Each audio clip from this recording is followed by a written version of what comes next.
Olivier cultive une quinzaine de parcelles de maïs sur la basse plaine de Pointe-Boute. Le céréalier est en pleine récolte car il a planté son maïs en fin avril.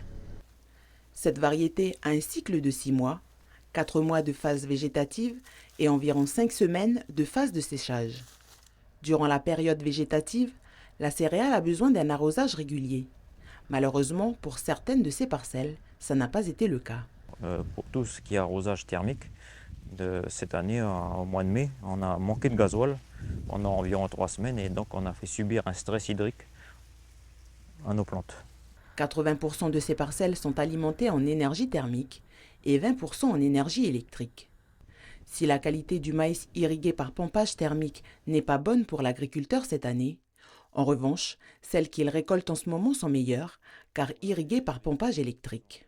Donc on a pu arroser correctement. Donc là, il y a vraiment des leçons à tirer. Et donc, il faudrait pouvoir sensibiliser les pouvoirs publics, d'accompagner, de converger vers cette transition énergétique. Il faut absolument passer à l'électricité pour l'arrosage.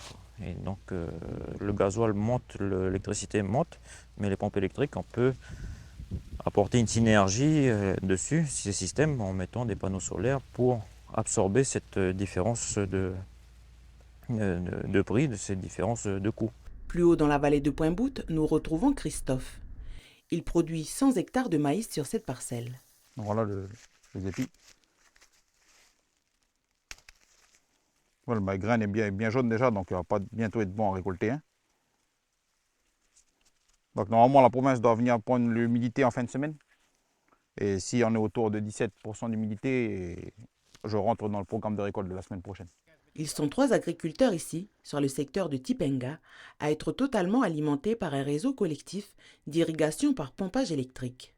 Ce réseau a été mis en place par la province Nord et est financé par une coopérative via les agriculteurs. Le réseau électrique il a été redimensionné il y a 6 ans par la province et on est passé sur de l'électrique, comme il y a eu des nouveaux agriculteurs qui se sont installés.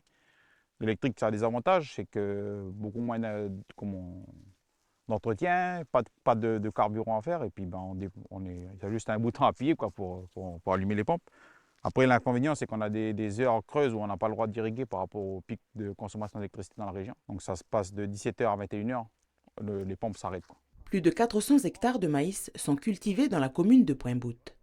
Cette année, le prix de revente de la céréale a diminué de 7%.